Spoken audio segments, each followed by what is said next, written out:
So it was November 1st, and I was finishing a run.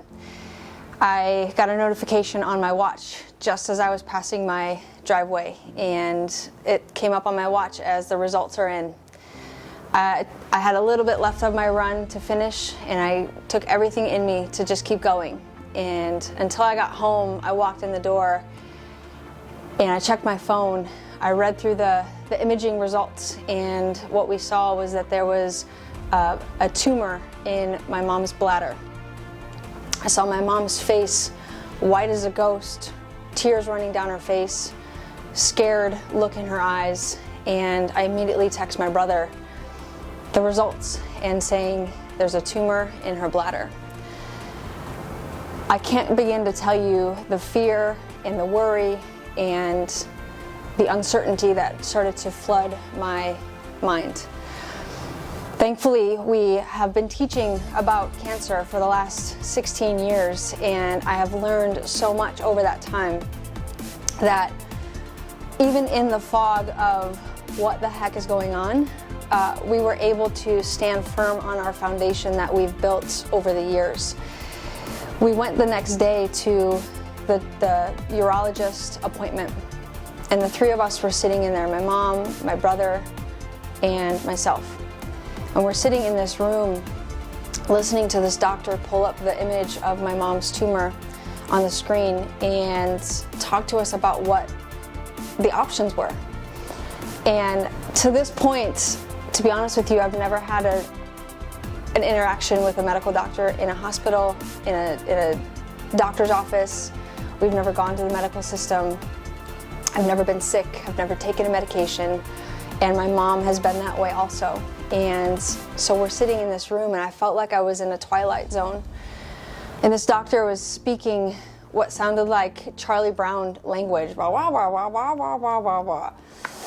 And she kept pointing to the bladder and saying that, we'll go in and we'll cut this out, and then we'll do a chemo wash. We'll just inject it in there, and it'll wash out what's in there.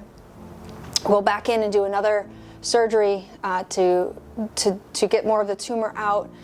Do more chemo wash if we need to, but then we'll start on a full set of chemo and radiation. And in the moment, I couldn't even look to the right of me where my brother and my mom were sitting. I could just stare straight into the doctor's face, and in the moment just agree with what she was saying, like, okay, let's buck up here, we gotta do this. And I remember getting into the car, and I looked at my mom, and again, like, we walked out of there, and I feel like we all felt like we had some sort of at least a plan, but there was an incongruency within that plan. And getting in the car, I looked at my mom, I was like, what the heck just happened? Of course we don't believe that. Of course we're not doing that. I'm like, what's happening? She looks at me, she said, I'm not doing any of that stuff. So you need to figure out a plan and figure out what it's gonna take to get me better. And it was from that moment that I had sleepless nights, and I was researching and studying, and to that point I had never even heard of anybody getting bladder cancer. And we kept studying and kept researching, and thankfully found what we're calling our quarterback just locally here that deals with alternative cancer treatments. And all the while she was dealing with this, she also was dealing with having what we originally thought was her UTI. So I would go with her to these doctor's appointments to get IV antibiotics because she had this horrible bacteria that was inside of her bladder that was in conjunction with the tumor. And we'd walk into these injection sites, and I'd sit there and see these people on chemotherapy treatments and taking all kinds of other things, and in those moments it was like, what are we doing here? This isn't who we are. This is not who we are. And so I found the place that was local, and we've been working through going to meet him, and we finally met him, and as soon as we parked the car and started walking down this driveway to this old beautiful Victorian home, it was like this breath of fresh air overcame me. And I looked at my mom and I said, this is who we are. This is what we're about. And I hadn't even met the doctor. I haven't even talked to him. We haven't gone through the process. And at that point, my mom was so disoriented. I had to fill out the paperwork for her, help her through the process of doing the paperwork intake and doing the exam process. And then we finally got on the phone with the doctor the following Thursday, where he laid out for myself and my mom and Dr. James the plan, and also showed us that her body wasn't, the tumor wasn't just the problem, that she had pre-diabetes that she was experiencing, that she had inflammation all through her body, that she was experiencing liver damage that we didn't have any idea about. Because really what happened was that throughout her life she had experienced different digestive issues that we cleared up with things that we do. She had experienced inflammation and rashes and just other health challenges that she had been experiencing that we cleared up with different supplements and nutrition. But we got comfortable, and that comfort had led us to disease. And so I think my biggest message when it comes to coming to the battle ready is that even if you think that you're good to go, even if you think that it's not going to happen to you, I promise you that if you talked to us a year and a half ago, that never in our wildest dreams would we have ever thought that my brother and I would be sitting in a room with our mother talking about our treatment alternatives and treatment options to healing my mom's bladder cancer. And so if you think it's not going to be you, I'm sorry, but it still can be you, unless you're doing something drastically different. And health happens when you become uncomfortable. And so this last year has been extremely uncomfortable for us. My mom's life has turned into her experiencing a full-time job of healing cancer. And some of those days have been the hardest things for me to see. Sleepless nights, pain, excruciating pain that nobody ever wants to see a loved one go through. Watching your mom cry herself to sleep because she's in such bad pain. Knowing that what we're doing is the right thing and we have to stay on the course, but also saying, what else are we missing? Dr. James says, and I say this a lot, the best way to not have to deal with cancer is to never get it in the first place. And so what we want to just impart onto you is that you can beat cancer without ever getting a diagnosis. And if you do have cancer, you can beat it without having to go through chemo and radiation. There's other options. And I know that that's hard to hear because we have grown up in a space of, if you get cancer, you get chemo, or you get radiation, or you get both. Diet and exercise, mindset, mind over matter. I believe that the mindset is the biggest component of all of it. Because there's a person inside of my mom that has been reawakened, that she is not a victim of cancer. She understands that there's things that she did through her life that has developed this cancer in her body. But she's also not ready to go anywhere. She's going to fight tooth and nail until the end, until God calls her home. And we're praying that that's 30, 40, 50 years from now, but we're going to keep on just pressing on to what we know is truth. And so what does it look like for my mom on a daily basis? She wakes up at 5 or 5:30 every single morning, and immediately she starts with a heating pad on her belly that's an infrared heating pad. Immediately she goes, there's this concoction of stuff that she puts onto her belly as well, with different herbs and spices and liquids and oils. Holds that there. She reads the Bible, she prays, she meditates, and then she goes into our healing room.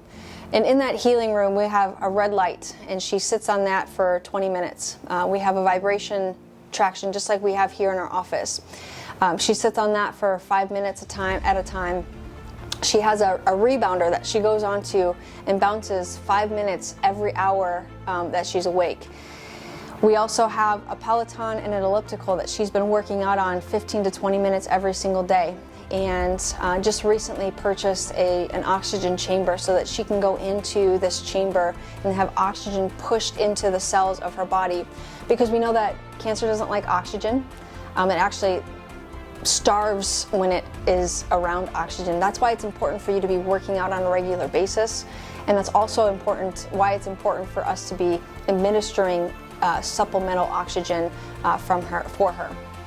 She does a series of other things like IV vitamin C, other vitamins that go into her veins once a week.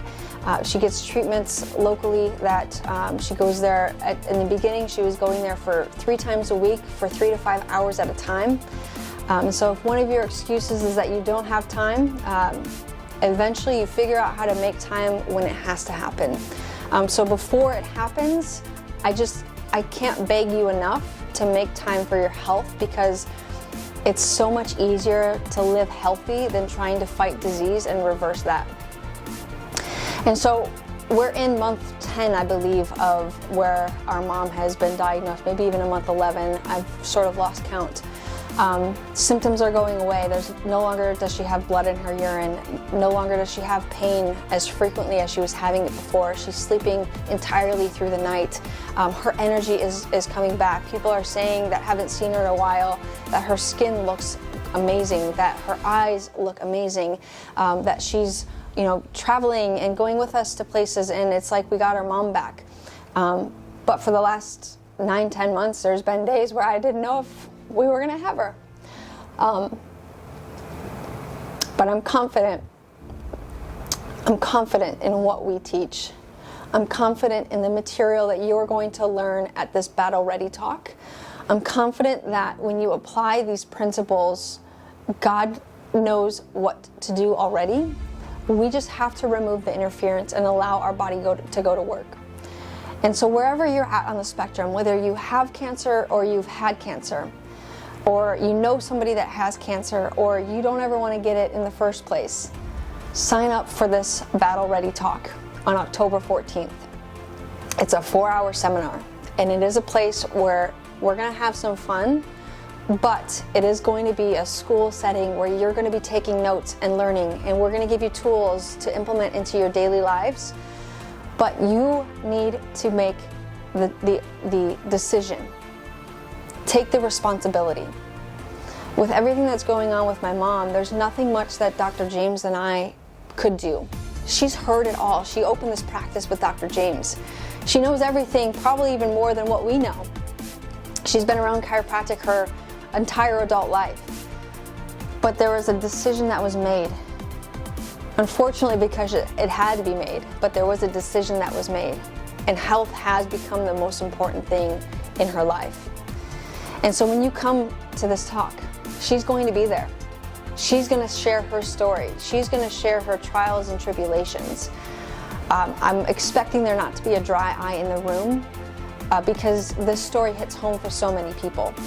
And so I just want to invite you one last time to get yourself signed up, but then also think about who you know that needs to hear this information. Who do you love?